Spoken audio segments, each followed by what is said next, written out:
Yalla Chodesh Tov, de Kulchem, B'Hashem Hashem, la Sevenatsiach. On est aujourd'hui le mardi 14 du mois de novembre et déjà Rosh Chodesh, Bezrat Hashem, qui se lève.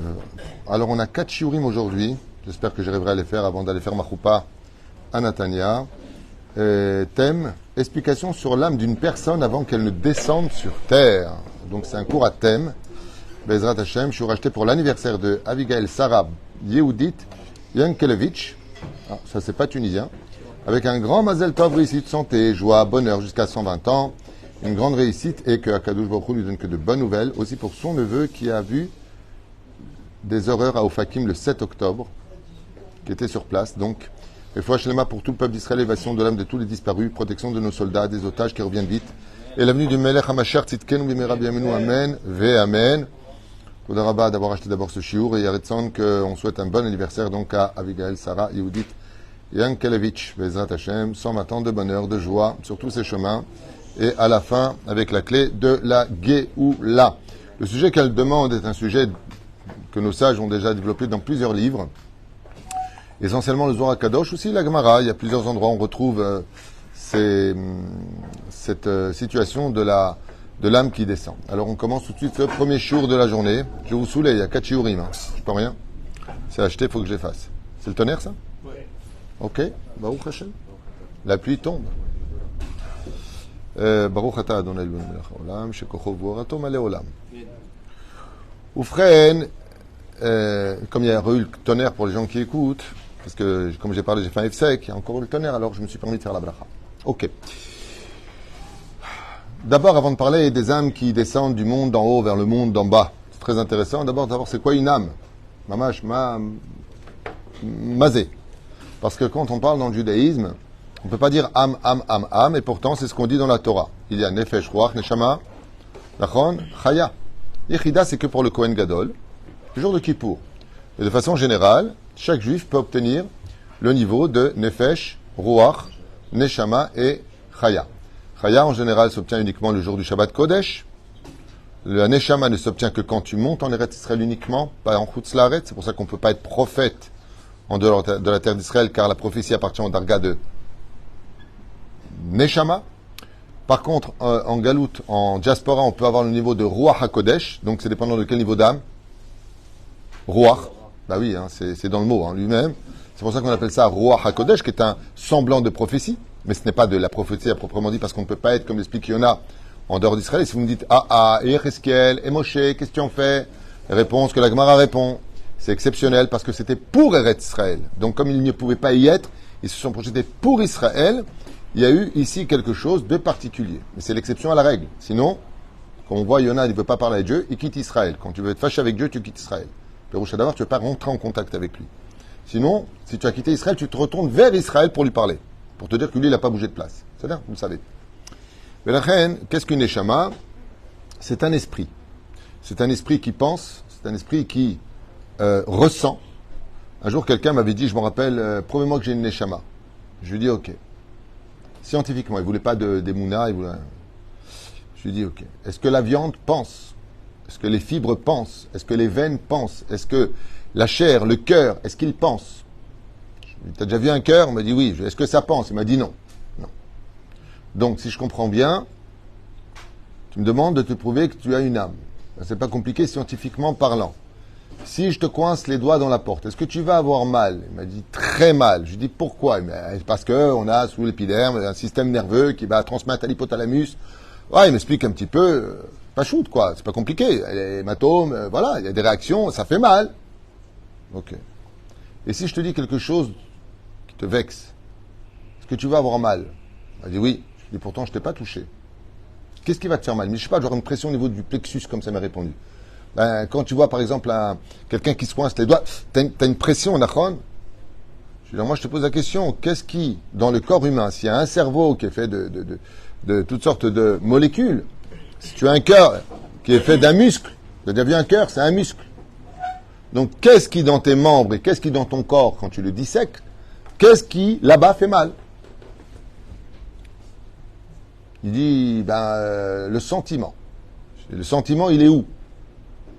Alors on peut jouer avec les neurones, côté droit, côté gauche du cœur, mais t'as déjà disséqué un cerveau? T'as déjà vu c'est quoi un cerveau? Il n'y a pas de sentiment là-bas. Qu'est-ce qui transmet? C'est comme l'interrupteur. J'allume la lumière. C'est pas lui qui me donne la lumière. C'est lui qui transmet l'électricité pour qu'il y ait de la lumière. Mais c'est pas lui qui produit cette lumière. Il laisse passer. C'est le rôle des neurones. Donc il m'a dit à la fin, je ne sais pas. Je lui ai dit, ben tu vas donner le nom de la Neshama que toi tu ne connais pas. Elle s'appelle je ne sais pas. Quand tu as un sentiment d'amour, depuis quand tu as un sentiment d'amour, de haine, de jalousie? Où est-ce que dans ton cœur il y a ça? Il n'y a pas ça. C'est quelque chose qui apparemment est placé dans ton cœur. Il me dit, oh, alors il y a quoi là-bas? Je lui dis, Ruach. Et quand tu as des envies, ça vient de Nefesh. C'est dans le kaved, dans le foie. Et la Neshama, elle est au-dessus de la tête. Ce qui fait que nous avons plusieurs niveaux d'âme. Et ces niveaux d'âme demandent toute une réparation depuis la faute originelle.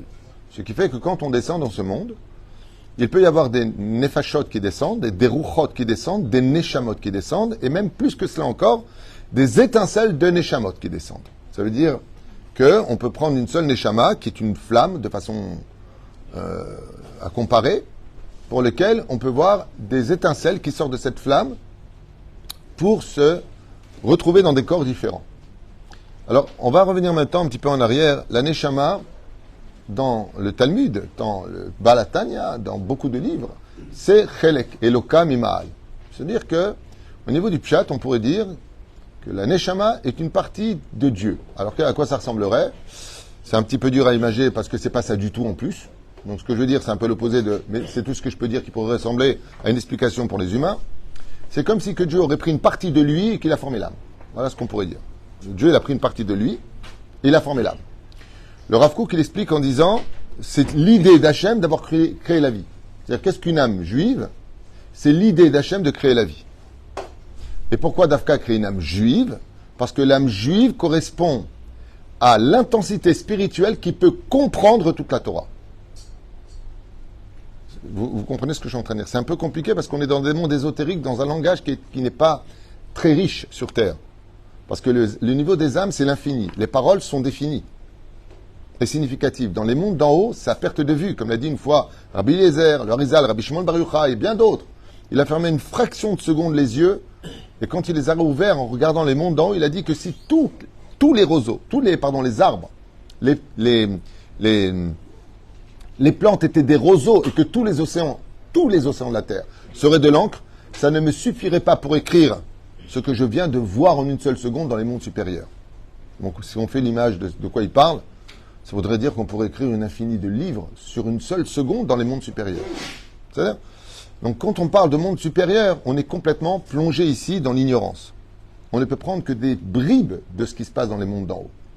Et la Neshama vient du monde d'en haut, comme on l'a expliqué, du monde de la Beria, pour ceux qui sont venus au cours du Shabbat, qui fait partie des 4 mondes, Asiya, Yetzira, Beriut et Atzilut, et puis ensuite Ak, Adam, Kadmon. Donc il y aura la suite, si Dieu veut, ce Shabbat, 7h15 avant la prière. Bezrat Hashem Itbarach, pour ceux qui veulent venir. Oufren, dans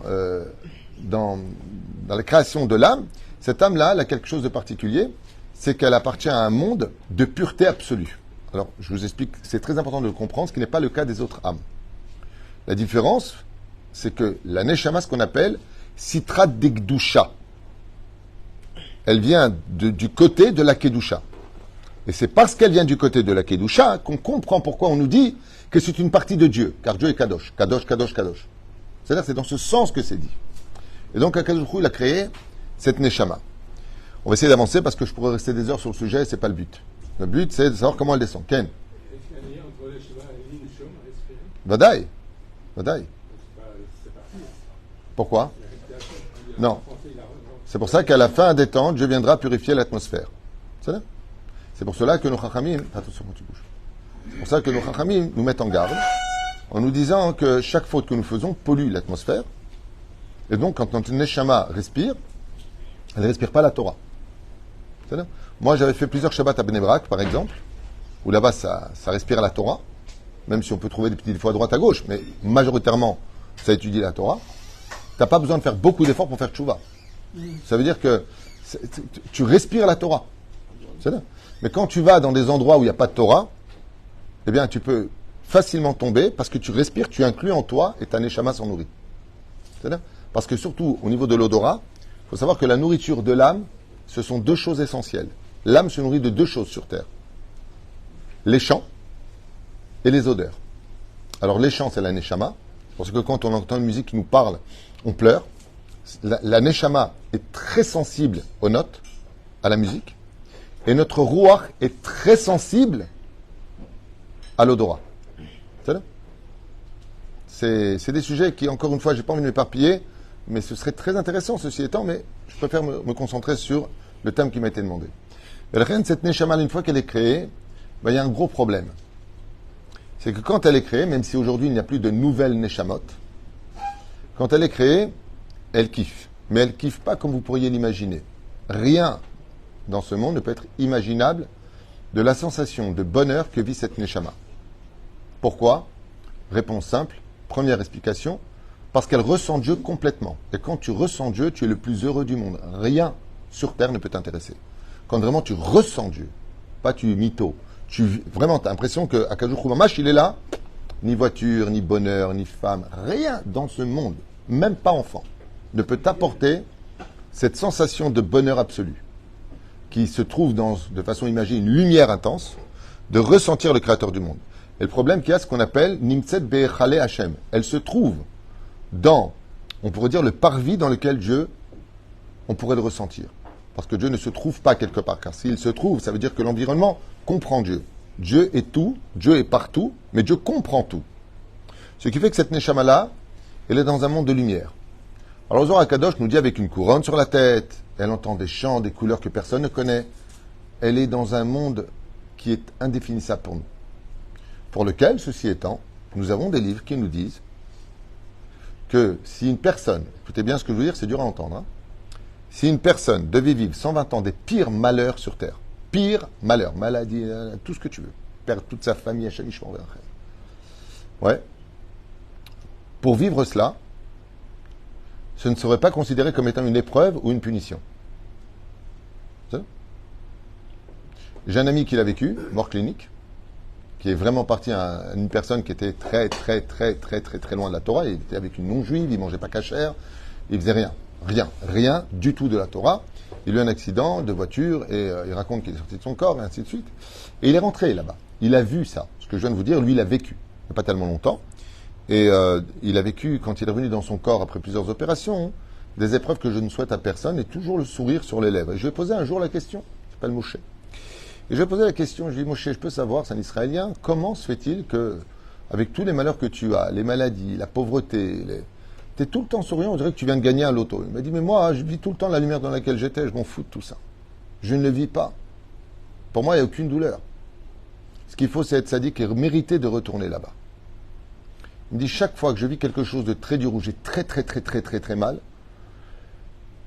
le médicament est dans la main, et je ne le prends pas parce que je pense là où j'étais. Et je revis cette lumière et ça me guérit. Ça me guérit tellement j'ai de la joie. C'est comme les mains d'Avardomé. C'est comme si je t'annonce que tu as 1 million de shekels de découvert à la banque, mais de l'autre côté, on t'a annoncé que tu as gagné 1 milliard de shekels au loto. Qu'est-ce que tu en as à faire de ton découvert d'1 million de shekels? Tu viens de gagner 1 milliard. Donc, quelque part, celui qui sait d'où vient les neshamot, mais même pas en rêve, il se mettra à fauter sur terre. C'est pour ça qu'on dit Dieu t'a donné une neshama qui est pure, qui vient d'un monde pur. Tu veux retourner dans cette pureté? Rends-la pure. D'où la teshuva. D'où l'importance du libre arbitre, de venir ou pas faire la volonté d'Hachem. Non pas parce que Dieu, on peut discuter ou pas ce qu'il dit. Dieu est le roi, on doit faire ce qu'il dit. Mais Dieu ne veut pas du robotisme ou pire encore de la dictature. Certainement pas. Ce n'est pas par la force que la Torah doit pénétrer le cœur de l'homme, comme c'est marqué Rahamana Libabae. Dans le judaïsme, Dieu veut ton cœur. Si tu viens faire tchouva, je ne veux pas venir avec les moyens de la force, je veux que toi tu viennes avec force vers moi.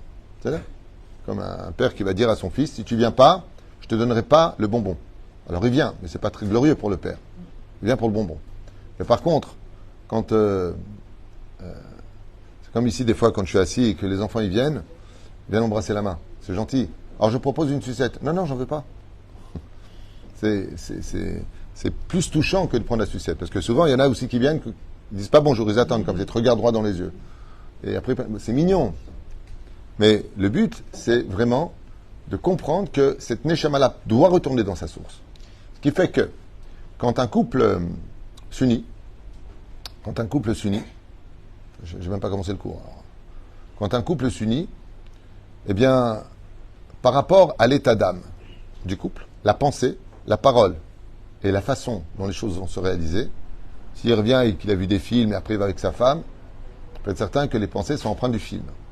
Et l'intention pendant l'acte va définir quel neshama on va t'amener. Ce qui fait que dans le ciel, quand je dis dans le ciel, c'est pas dans le ciel. Dans le ciel, il y a l'espace, il n'y a rien, il fait moins 273 degrés. Bord, comme on dit en yiddish. Il fait bord. Ou freine là-bas, eh bien, il y a un ange. Et cet ange s'appelle Laïla. S'appelle Laïla. Et lui, par rapport à l'état d'âme et le mérite des parents, va chercher une neshama. Le problème, c'est que cette neshama-là, elle peut venir de deux mondes.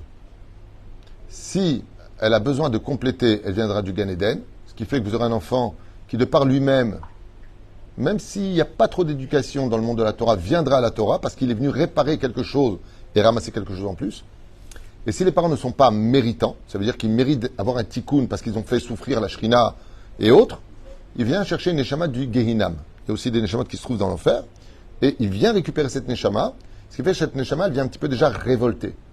Elle vient un petit peu défectueuse. Parce qu'elle était en plein tikkun par rapport à de mauvaises choses. Mais elle est venue compléter, elle est venue se racheter. Dans les deux cas de figure, il y a une ashgacha pratit. On va rester dans le cadre positif. Le problème qu'on a, c'est que quand on va chercher une neshama des mondes d'en haut, et on a vu que Shmuel Hanavi, quand il était dans le Gan Eden et que le roi Shaoul a fait descendre dans ce monde la neshama du prophète Samuel, le prophète Samuel a eu très très peur. Il ne veut pas sortir du Gan Eden. Pourquoi? Parce que le monde d'en bas est un monde qui fait extrêmement peur pour les neshamot. Pourquoi est-ce qu'il fait peur? Parce que dans le monde d'en haut, on ne sait pas qu'il ne faut pas fauter. On vit qu'il ne faut pas fauter. Et quand on regarde en bas, on voit un monde où les fautes sont grandement les bras ouverts. Et de l'autre côté, il y a plein de diamants autour de tout ça. Ce qu'on te dit, c'est ne faute pas, ramasse juste les diamants. Ne faire des mitzvot. C'est tout ce qu'on te dit. Tu viens dans ce monde, ne faute pas, ne va pas là-bas, ne va pas là-bas. Mais le problème qu'il y a, c'est qu'on n'a pas de Wez. Dieu te dit, je t'ai donné un Wez. War Sinai, c'est la Torah. Ce qui fait que les lettres de la Torah dansent avec les neshamot dans le monde, dans une pureté et un bonheur que personne ne peut comprendre sur Terre. Et de l'autre côté, la neshama ne veut pas descendre. Il faut savoir une chose. Il y a une lutte avant d'avoir un enfant. Pourquoi ça demande de la prière d'avoir un enfant en général? Pourquoi ça demande beaucoup d'efforts? Pourquoi ça passe par tellement de complexité? Parce que la neshama n'a pas du tout envie de descendre. Et il faut savoir une chose. C'est que ce combat dont on parle, de la neshama qui ne veut pas descendre, le Zohar nous dit que des fois, l'ange Laïla est obligé par la force de la faire entrer dans la semence de l'homme. Ce qui fait que la semence est stérile à la base. Au niveau de l'âme, il n'y a pas encore d'âme. Et il ne fait pas rentrer l'âme dans le fœtus quand ça se divise de 2 jusqu'à 64, jusqu'à former une matière. Non, non, c'est pas là-bas que ça rentre. Le Zohar Kadosh nous dit que cette neshama est introduite dans le zéra de l'homme. Dans la semence de l'homme. Dans un seul spermatozoïde, une seule semence. C'est là-bas qu'elle est inclue. Imagine la neshama dans le monde d'eau qui est infini, que l'on va réduire dans un monde défini, puant, petit, ridicule. Et c'est là-bas que la neshama descend. Et qu'est-ce que lui dit l'ange pour le persuader? Il lui dit, comme ça dit le Zohar Kadosh, ainsi est la volonté de Dieu. La neshama, quand elle entend ça, alors elle se plie, mais avec des larmes. C'est pour ça que l'enfant, quand il vient au monde, il pleure. Pourquoi est-ce qu'il pleure? On dit, tu sais, quand tu viens au monde, tu pleures et nous on rigole. Et quand tu pars, eh ben, toi tu rigoles et nous on pleure. Ben, c'est pas parce qu'il pleure à l'hôpital qu'on lui dit. C'est parce que Béhémet, dès qu'on dit à une neshama de descendre, elle pleure. C'est que les parents nous supplient, on va avoir un bébé. Et lui, il dit d'accord, mais moi, vous voulez m'avoir, mais vous allez me mettre dans quelle école? Dans quel endroit vous allez me faire grandir? Déjà, 2 ans et demi, vous allez mettre un portable dans les mains, vous voulez m'emmener déjà au Gehinam? La neshama, elle n'a pas envie de ça. Ce qui fait qu'il y a aussi un combat que je ne voulais pas développer, mais c'est un sujet très important. Il y a un combat entre les parents et la neshama qui descend chez eux. Ce qui fait qu'à Kadosh, quand on reçoit un enfant, comme l'a dit le roi David, on n'a que les enfants qu'on mérite. Il n'y a pas d'erreur dans les enfants. Heureux celui qui pourra dire le jour de la bar mitzvah de son fils, tu sais mon fils, si j'avais pu choisir moi-même le fils que j'aurais voulu, c'est toi que j'aurais choisi. C'est pas évident de dire cette phrase, je vous l'affirme aujourd'hui. Pas évident de dire, c'est toi Dafka que j'aurais voulu. Tout le monde va le dire, ah moi pas du tout, moi je peux le dire de mes enfants, je suis fier, ouais. Alors, pourquoi tu l'as dit hier, casse-toi de la maison et je peux pas te supporter. Soyons sincères, ok? Mais la reine qui est sa misée, cette neshama va descendre par des mondes et se retrouver dans une semence pour lequel elle va maintenant se développer du monde de la spiritualité absolue dans le monde de la matière absolue. Donc vous imaginez un petit peu ce que c'est de la spiritualité dans la matière. Je vais expliquer ça avec une image, j'espère qu'elle sera à la hauteur de ce que les sages veulent nous dire.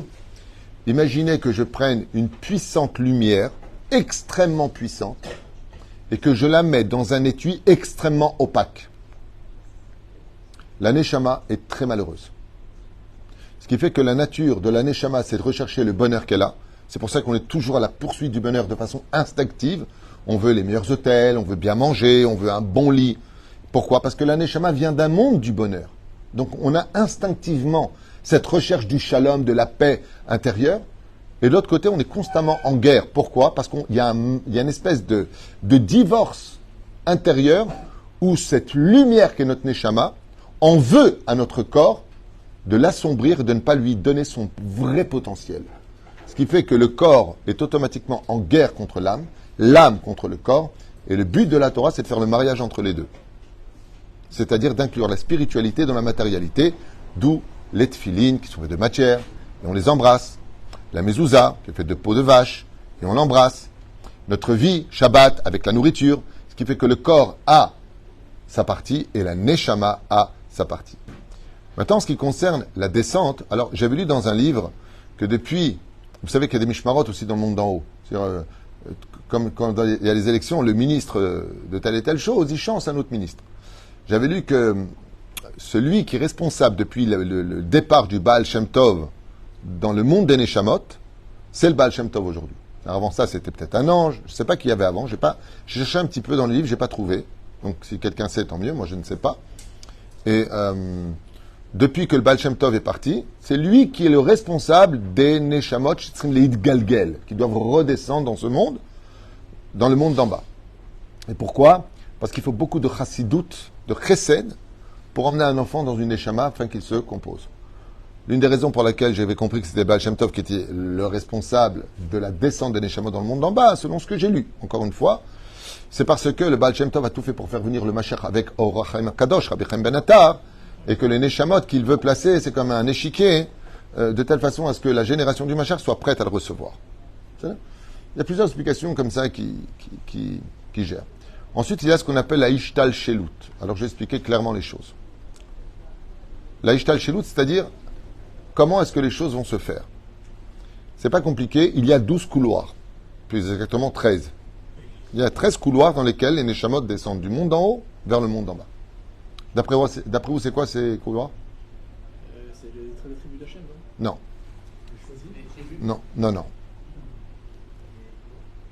Bon, on n'a pas le temps. Chaque mois, comme j'ai expliqué dans mon livre Les Mazalot, d'ailleurs que je ressors prochainement pour ceux qui en veulent, j'en ai recommandé 500, parce que c'est 2 fois rupture de stock, les 12 conduits correspondent au mois. Chaque mois influence sur le caractère de l'enfant. Ce qui fait que par rapport à sa réparation à lui, le pourquoi de sa descente, prenons un mois, le mois de Nissan, d'accord? Nos Chachamim nous disent, celui qui naît pendant le mois de Nissan en général, à l'image de Dieu, c'est quelqu'un qui aime donner, qui aime aider, de façon naturelle. Ce qui fait que quelqu'un qui est né au mois de Nissan, on ne peut pas lui dire « tu as un grand cœur, tu es généreux ». C'est sa nature de l'être. C'est-à-dire, chaque mois, dans celui qui est poisson, Hadar, ce sont des gens qui sont très réservés en général, qui ne se livrent pas facilement, qui ne se confient pas facilement. Ça ne veut pas dire qu'ils ne parlent pas, mais chaque personnage va correspondre à un caractère qui va plus se définir qu'un autre moi. Ce qui fait que l'ange là, quand il le fait descendre, il vient aussi avec son dossier judiciaire. Et il le fait descendre dans le couloir qui correspondra au mois, qui influencera sur lui, à la semaine, au jour, à l'heure, à la minute et à la seconde de sa naissance.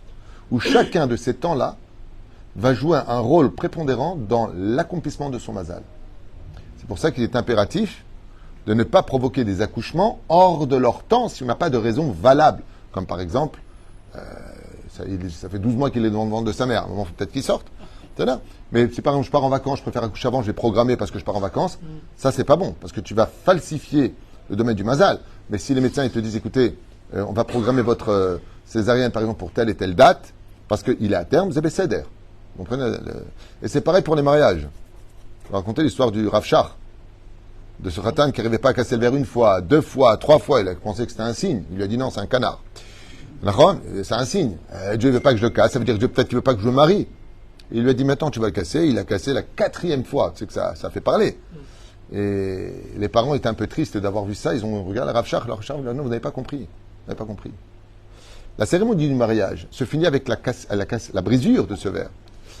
Et après, c'est Mazel Tov. Eh bien, sachez que même le mariage, il a une heure précise.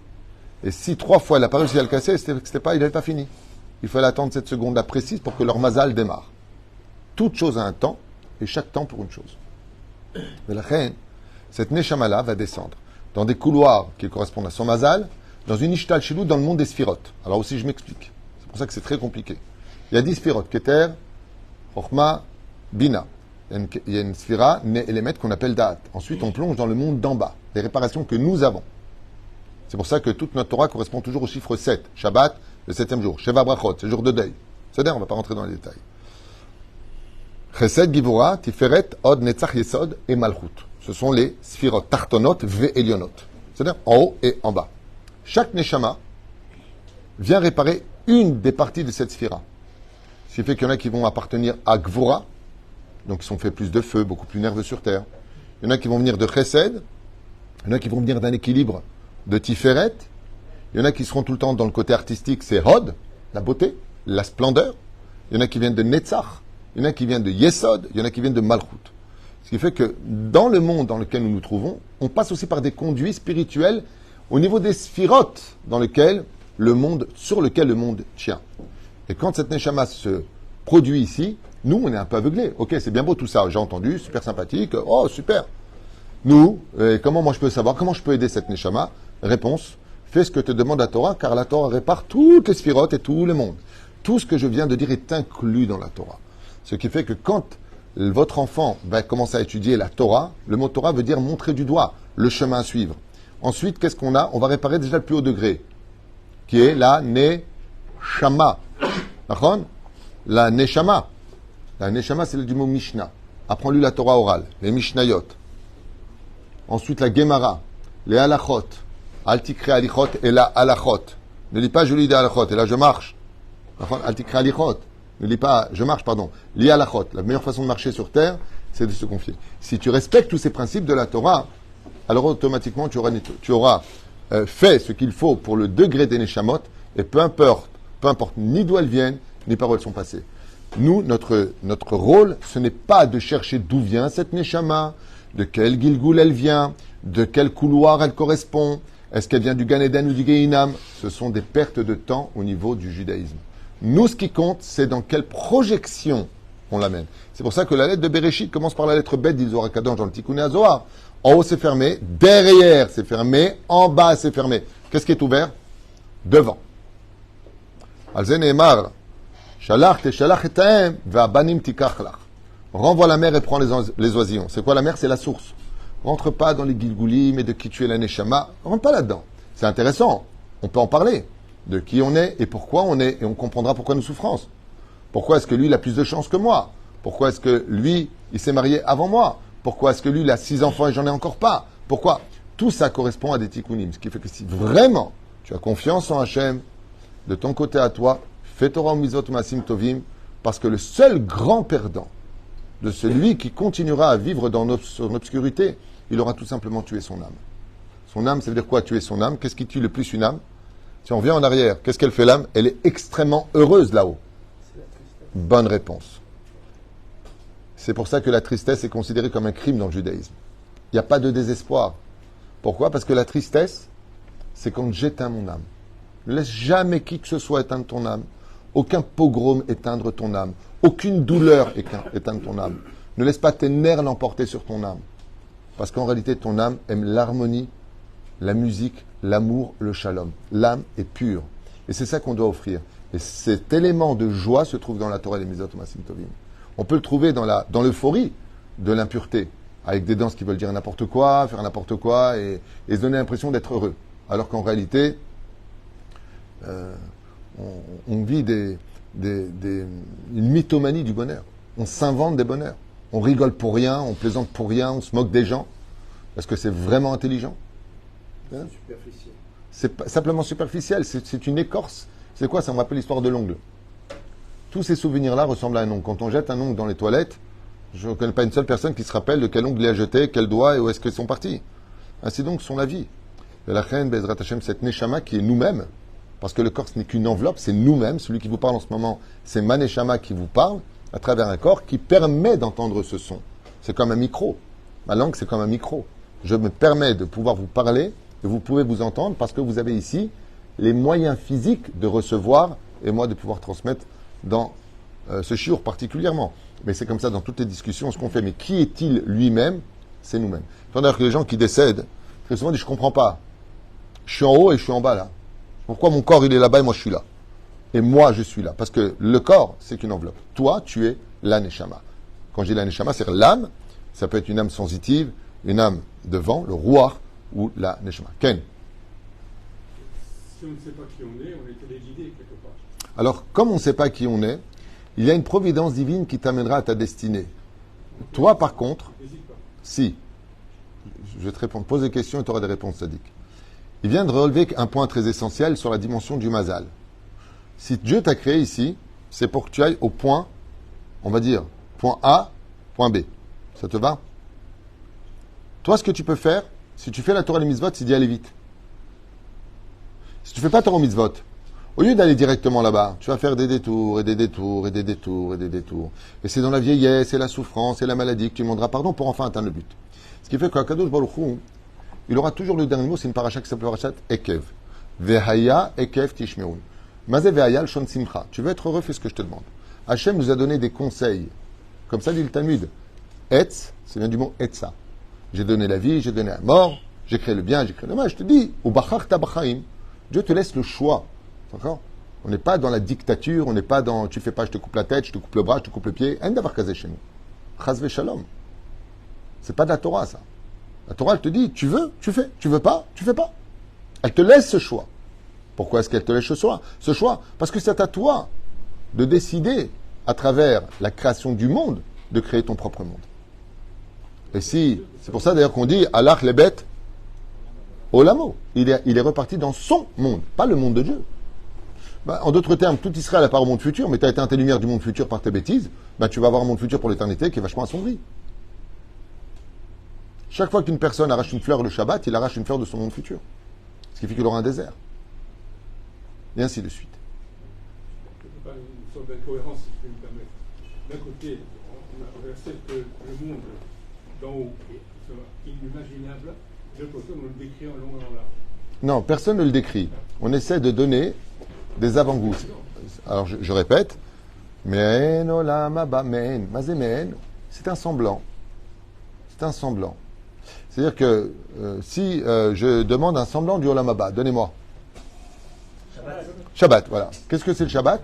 Mehen olam haba. Pas le Shabbat des gens nerveux qui s'y fument pas et te fument toi. Hein. Le vrai Shabbat. Avec des chants, de l'amour, de l'harmonie, de la joie, des bénédictions. Ça, c'est Mehen. Ça veut dire quoi, Mehen? C'est un semblant, du semblant, du semblant, du semblant de Olam Haba. Ça veut dire quoi, le semblant du semblant? C'est ton Shabbat à toi. Mais le Shabbat de Dieu, lui, il est parfait. Consolation. Quelque part. Alors, en d'autres termes, tu sais, je vais te dire un truc. Si tu me demandes où est-ce que je peux aller pêcher, je te dis là où il y a l'océan. Pour quelqu'un qui ne sait rien du tout, tu sais que maintenant, c'est à toi de chercher l'océan. Mais tu sais que ça se trouve dans l'océan pour pêcher. Les lacs, les rivières. Là où il y a de l'eau. Parce que si tu vas chercher du poisson dans le désert, tu ne vas pas y arriver. Et la reine, la Torah est en train de te dire que En Maïm est la Torah. Si tu veux pêcher du bon poisson, va dans la Torah. Et si les gens connaissaient la vraie valeur de la Torah, l'étude de la Torah, le fait de soutenir la Torah, le fait de vivre la Torah, on serait tous très heureux. D'ailleurs, qu'est-ce que nous annonce la Géoula? La Géoula, Mashiach, voilà, le cours, il a été au siège. C'est quoi? Eh bien, la Géoula va nous permettre de mieux étudier la Torah dans la sérénité. Voilà, tout ce que nous apportera à la fin la Géoula. Un monde de lumière, de réponse, mais plus de sérénité, plus de paix, moins de problèmes de parnassa, moins de problèmes de maladie, plus de problèmes de ceci. Ok? C'est ça que ça nous apporte. Pourquoi faire? Pour mieux étudier la Torah. En fin de compte, le plus grand des cadeaux qu'un homme puisse se faire, c'est donner le luxe à sa propre personne de pouvoir côtoyer la Torah et de la vivre. Et alors? Ça n'a pas de rapport avec ça. Eux, ils ont eu leur Géoula. Eux. Tu sais, comme l'a dit Rabbi Akiva quand on était en train de dépecer, Il a répondu, j'ai attendu ça toute ma vie. Eux, ils ont eu leur Géoula. Est-ce que nous, on a eu le mérite? C'est là qu'est toute la question. Moi, mon Rav, quand je lui demande est-ce qu'il attend la Géoula, il m'a dit oui parce que c'est une mitzvah. Je lui ai dit pourquoi tu n'en as pas besoin? Il m'a dit mais je suis assis, j'étudie toute la journée. Anicha est ta Géoula. Pardon? Collectif, ça dépendra de l'amour qu'on se portera les uns et les autres. Et Bezrat Hashem, comme on est en train de le vivre aujourd'hui, en espérant Bezrat Hashem de meilleurs jours, et que la vérité sorte dans le monde. Parce que pour l'instant, on est dans un monde de mensonges, Alma des Shikra, Ya'alem, Ya'ader Emet, la vérité disparaît. Aval Besofo Shel Davar, Yetov l'école à Israël. Kol Tov et